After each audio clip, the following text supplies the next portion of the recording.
Okay guys, welcome back to another phone video, but this one's gonna have something super fancy. It's not gonna be edited. No, it's going to have a thumbnail. Oh, yeah. So this is kind of just a precursor to my WonderSwan video because I haven't gotten my WonderSwan in the mail yet because I just ordered it yesterday or 2 days ago. I think it was yesterday. So I haven't gotten that in the mail yet. I'm going to be doing an unboxing video once I do get that. It's supposed to come in about 2 weeks-ish. But it was supposed to be a competitor to what is currently my favorite video game console of all time. You can't even see it. Game Boy. You probably already knew that, though. Yeah. Because you probably already knew that this video was going to be about the Game Boy because you saw the title of the video, and I opened the case backwards. Now, you might be wondering what's this other thing in front of me. Well, this is a little thing I have, which has some, games in it. And I'm going to be going over my favorite video games for the Nintendo Game Boy. So, I'm not going to be playing very much of them, possibly a level of each. This video is probably going to be, kind of trash, because you guys probably aren't going to be able to see the screen very well. Because, as most of you know, the Game Boy is not backlit. So, I actually have quite a few games that we're going to be going over in this video. We're actually going to be going over 5 games. Let me grab my other one. Now, also, the WonderSwan, which is the other console I'm going to be doing a video on, is Japanese only.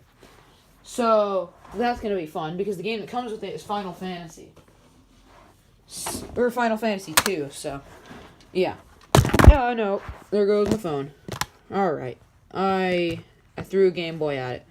So, actually, I guess this video is going to be, kind of edited slightly with iMovie.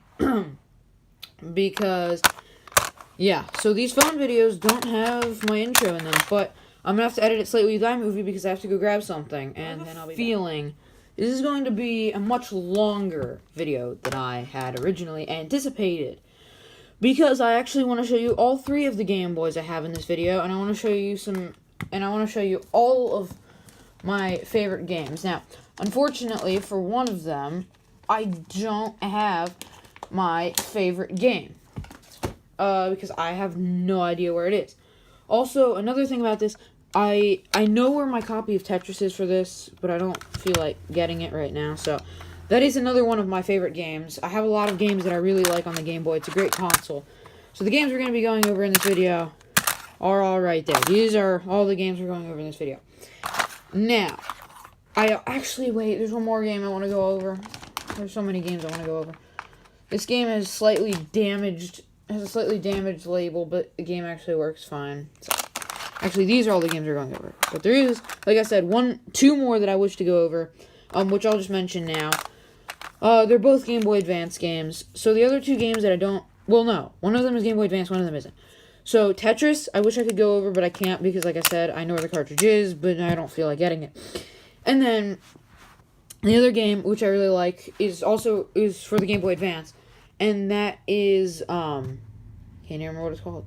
Oh, yeah, Super Mario Land Advance 2 or something like that. It's just Super Mario World for the SNES with the original Mario Brothers in it. Not Super Mario Brothers, Mario Brothers, the arcade one.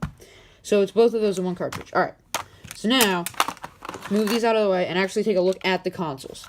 First of all, let's start with the original DMG 101 dot matrix Game Boy. Takes 4 AA's, we all know that. It just got the nice little back plate, you know. Cartridge slot goes in here, and it actually has a little notch here, which is so that when you pop in a Game Boy game, the console can turn on, and when you pop in a Game Boy Color game, which will fit in the slot, it's the same pin connectors and stuff, the console cannot turn on because of the little notch there. So, that's pretty neat. Now, this also has a headphone jack, what I believe is 2.5-inch display.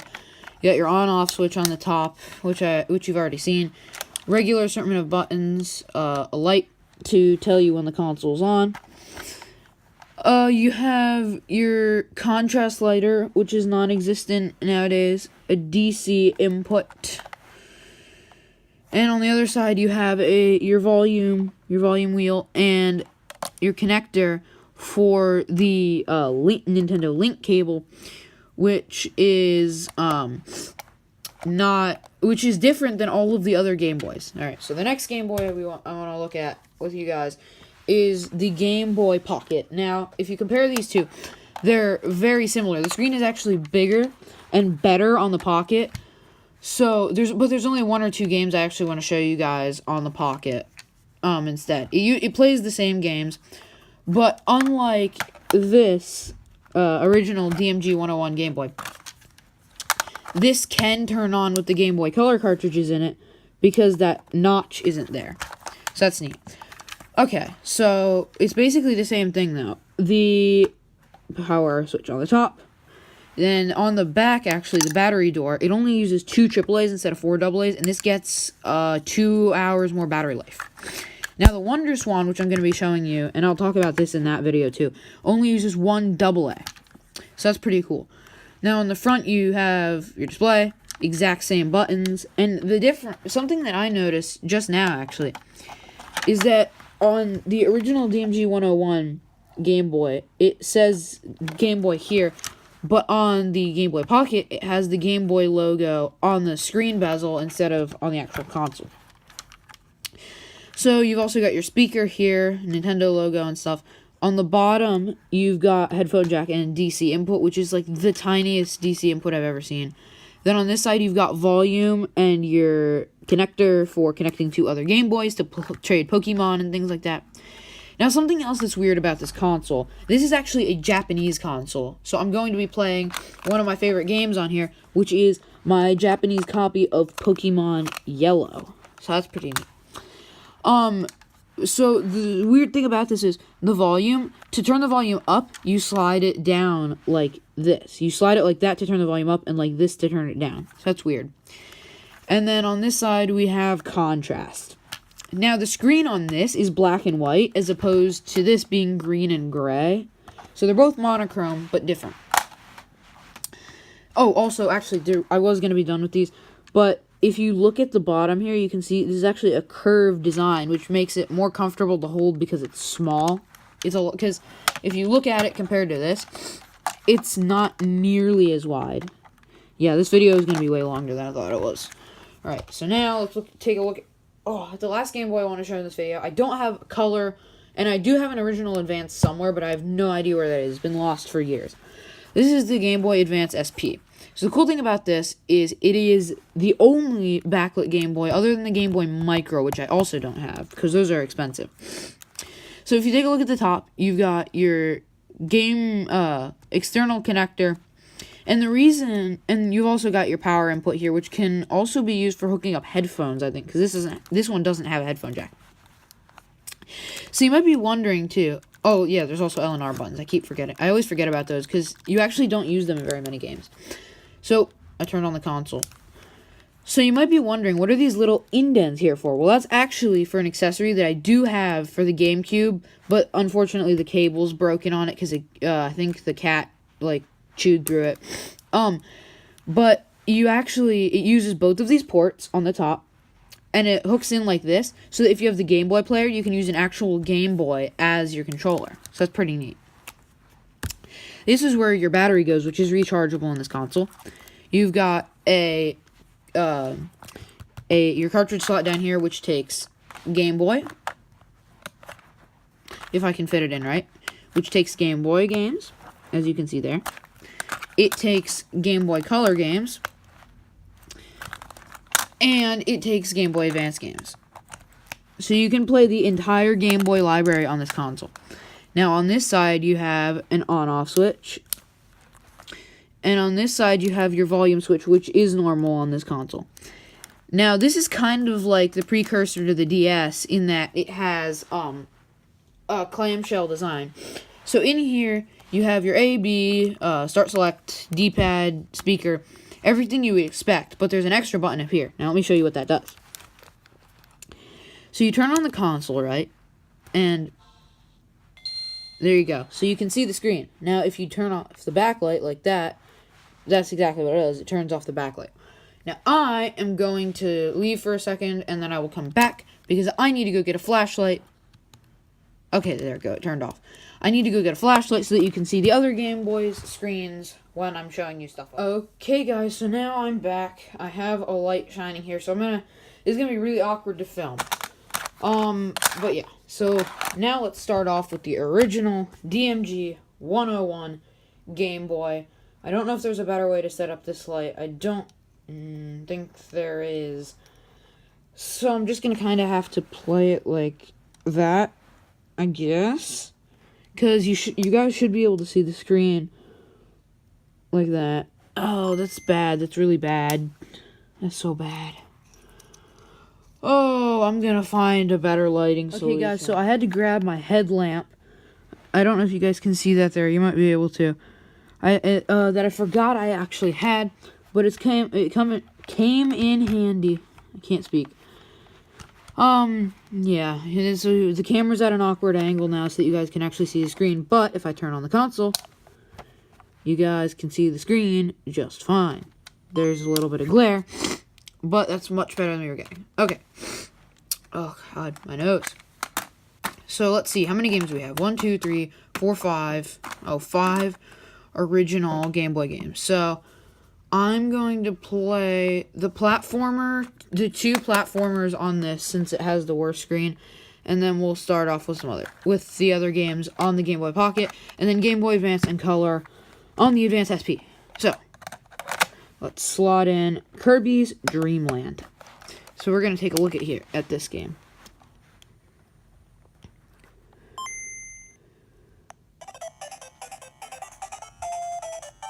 Alright, there you go, guys. You can hear that nice sound. Now, this game is pretty simple, but I really enjoy it. So, all you have to do is press B to suck in the enemies, and then you can go like this, and they'll go, and you can use them to attack the other enemies.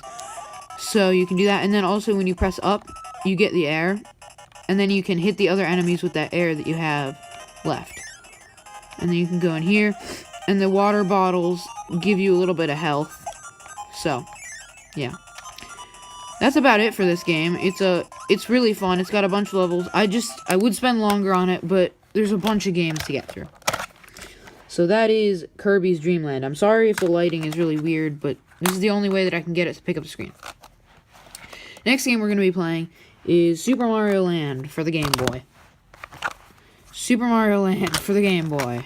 I dropped it there. Now this cartridge, the previous owner printed the actual game cheat codes on it for if you have a Game Genie. That's pretty neat. So if you start up like this,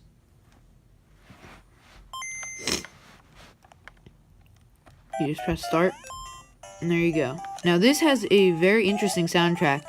The music in this game hasn't been heard in any of the other Mario games that I'm aware of. And as you can see, it's a fairly standard Mario game from the time. If you've ever played any of the original Super Mario Brothers games, this should look very familiar. Oh, there's so much glare. These consoles are really hard to film. I've tried doing it once before, and the lighting conditions just weren't good enough at all. But now, and they're still bad, but it's possible to film. It's actually really easy to see in person. Like, you don't even have to have great lighting conditions to see it in person. You just have to have decent ones, but on camera, it's really hard to get it to pick up at all without getting glare on the screen. So, yep, Super Mario Land. It's a fairly standard Mario game with simplistic graphics. Now, Super Mario Land 2 is similar, but it has better graphics, closer to Super Nintendo graphics, and that also has a save feature, whereas the first one does not. So that's it for the DMG 101, because this thing is even harder to film than this one. Now, when we get to the SP, we won't have to use the light, which is going to be great. But yeah, so now let's use the Game Boy Pocket. So the next game we're going to be playing. Now, actually, before I show you that, I want to take this Game Boy Color cartridge and show you what happens when you start up the console with a Game Boy Color cartridge in. Now, this console does, as you can see, this one has a line through the screen. It's got a little bit of damage. I only paid $7 for it, so I really don't care. But here, you can see Super Mario Bros. Deluxe. This game pack will only work with the Game Boy Color video game system, which of course isn't true now because the Game Boy Advance is out. So, yeah. Alright, first off, let's take a look at Solar Striker. Now, this game is a lot of fun. It's a very basic arcade-style shooter. However, it is a lot of fun to play. That line in the screen doesn't really bother me, but if it bothers you, I'm sorry about that. Now, the screen on here is better than the one on the original Game Boy, but the speaker is really quiet. So I'm sorry if you guys can't hear that. It's all the way up right now. But this game has an awesome soundtrack.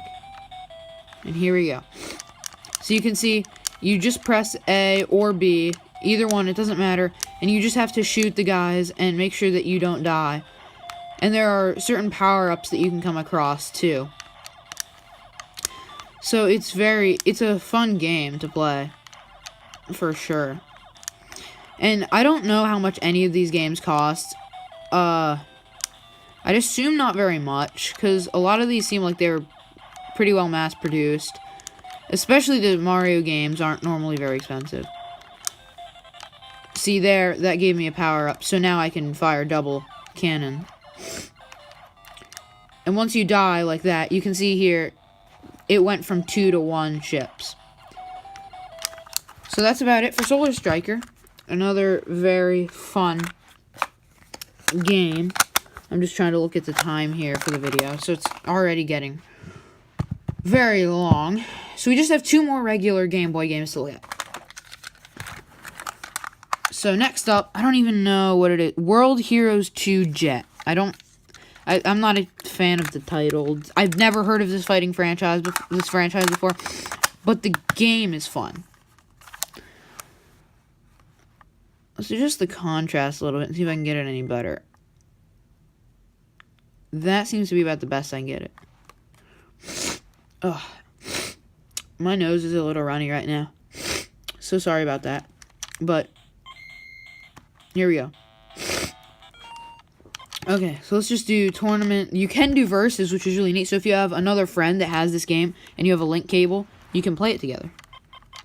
So let's go to tournament. There's an announcer guy that comes... Oh, wait, no. You have to pick your character first. This is the guy I always play as. His name is just Dragon. So, yeah. And then this guy comes on and starts talking. You can skip him. So it's a very basic fighting game. I don't really know the controls very well. But as you can see there, it's a lot of fun to play. This is actually probably the best fighting game for the platform.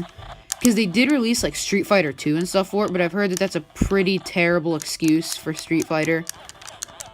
And Street Fighter is a fantastic game, so... This game actually reminds me a lot more of Street Fighter than it does of, like, anything in the Mortal Kombat series. So, yeah, this is a pretty fun little, like, beat-em-up fighter game. So, it's a simple game, but it's a lot of fun. And that's something that really shows off the Game Boy, in my opinion. It shows off its hardware pretty well. So, is there a case for this game? There must not be. So, now we just have one more game, which is probably my favorite game on the platform, Pokemon Yellow. And this is the Japanese release. So, it's all in Japanese. And as you can see here, it's called the Pocket Monster Trainer.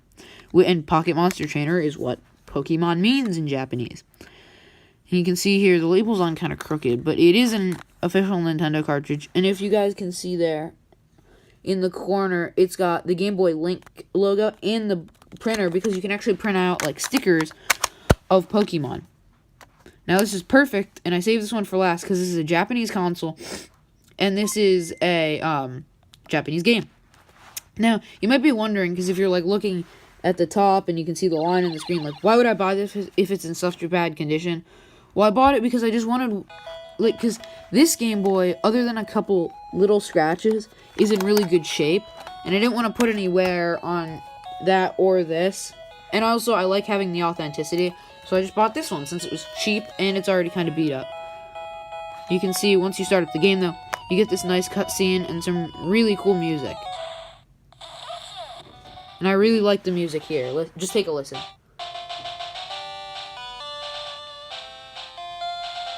So yeah, I really like that music, and you can see here, Pocket Monsters at the top, copyright 95, 96, 98, Game Freak Incorporated. So when you start up, you might be kind of like, what's happening? But I know the menus in this game, and also, my name is, I actually used Japanese characters to spell out my name in there, so it's pretty cool. Like, because it looks like my name in English, so that's really neat. So you can start the game, and as you see, it's just, everyone has probably played this game at least once, whether it's the English or Japanese release that you've played. You've probably played it once or twice. So, it's standard, it's exactly the same as the US release, except, obviously, in Japanese. So you can't read anything. Let's see if we can get into a battle here. And just so I can show you guys. It's basically the same thing. So, yeah, this game's a lot of fun. There you go. I can beat him up. I'll just beat this guy and then we'll quit.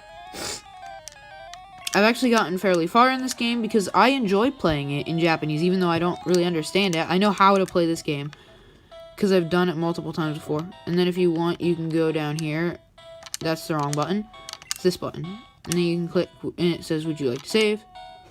I pressed the wrong button by mistake. It says, would you like to save? You can click yes. It basically says saving. Once you hear that sound, that's it. So, yep, there goes my phone again. That's about it for the Game Boy. So I am going to go ahead and stop recording now. And what I'm going to do then is turn my lights back on so that we can take a look at the Game Boy Advance. Okay, so I'm going to set the camera back up like it was originally. And we can go ahead and take these and move them out of the way. Now, I'm actually going to, since I don't need this case open anymore, I'm going to take the games and put it back in. And I want you guys to hear what this thing sounds like when it closes. And when you snap in the Game Boy. So, there's a little tab up here that you pull, and it locks, and it's like sort of a locking mechanism. It goes into this little groove here. So, listen to the sound it makes. If I can get it in. That's such a cool, that's such a satisfying sound. And then when you close it, it almost sounds like you're breaking it, but you know you're not. It's just it's so weird. This game actually belongs on my collection shelf. So I'll put that away and show you because I actually recently updated my shelf with all my collector's stuff on it. So I'll be showing you that at the end. Now, we've got 3 games here that we're going to be playing on the Game Boy Advance SP. So I'm actually going to be just having it open like this so that you guys can see it there. So that works. Alright, let's start off with the Game Boy Color game since it's the only one we're playing. Super Mario Bros. Deluxe. Now, if you have ever played the original Super Mario Bros., this is going to look very familiar. Now, you can also make it so that it's a 4:3 aspect ratio or 16:9. Well, it's not true 16:9, but it makes it look like it. So it kind of stretches it. I play it like that anyway, even though it looks a little bit stretched. Okay. So as you can see here, the difference between this and the original is you can actually select your level. However, if you guys have played the originals, it's just the original, except that you can select your level. Sorry if you guys can't see that very well. This is not an, I can't even remember what it's called, like the SMG 101. I don't remember what the model number is, but there's a model of Game Boy Advance SP that has a brighter backlit display. It's something 101. Okay, well, I'm failing at this game, but you get the point. Also, you can save this, as you can see there by the battery backup, which you couldn't do on the original. Alright, now let's get into the Game Boy Advance games. Spyro. This is a really neat game that I actually got brand new back when they were still selling games for this console. So, as you can see here, it's Nintendo, all the copyright stuff. Universal Interactive, which is weird because it's a Spyro game. This game has a lot of menus.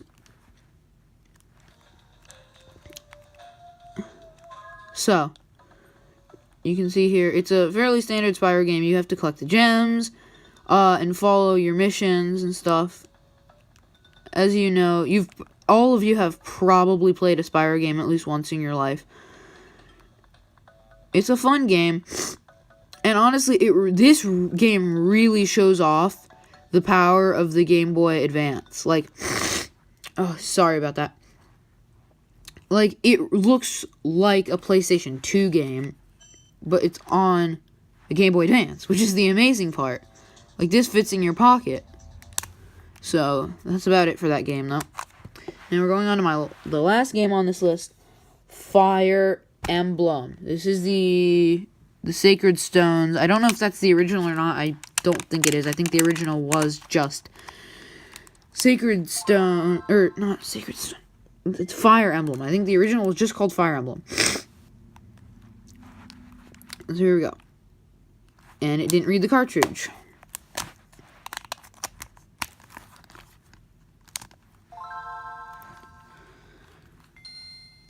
There we go. So you can see here, it's got one of the standard, don't sue us if you get hurt, like, or if you get, like, nauseous or whatever. Basically, it's like the same thing that comes with the Wii, except that's don't sue us if you throw your Wii remote through the TV. Wii bowling. So, yeah. Restart chapter. Why is that an option? I just want to play the game. What? Oh, great. It's... Listen. So this is one of the cases where the game just decides to not work. It's a fantastic game, and it's just not working.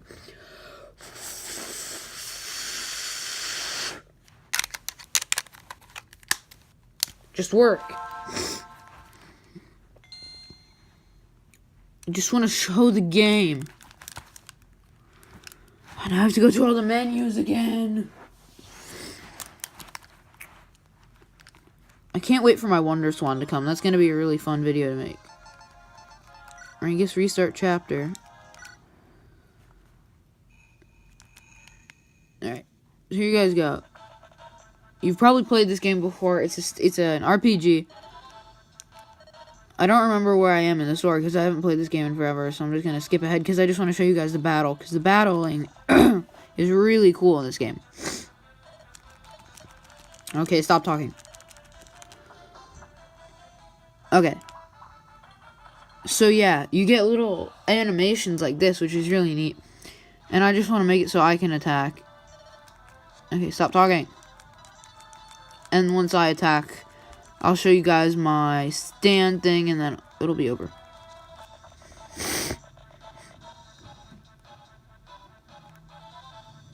Okay, well, I guess I'm not going to show you guys the attack then, but it's basically the same thing. Except that you're attacking instead of the enemy. So let me show you guys my stand full of collector stuff, and then so here it is. It's kind of dark over here. I don't know why. But, so what we've got is the PSP. And PS Vita, which you've seen in a previous video. I have my Kodak Instamatic, which is in a box. Excuse me. I have an ATI Radeon, I want to say Rage 128? Probably not. Oh yeah, I forgot. Game Boy Pocket goes up there too. This goes right next to my BlackBerry Curve. Right there. My Groot. My Legend of Zelda Gold cartridge, my Mario artwork that I got at Comic-Con. Got all my iPhone boxes. This one,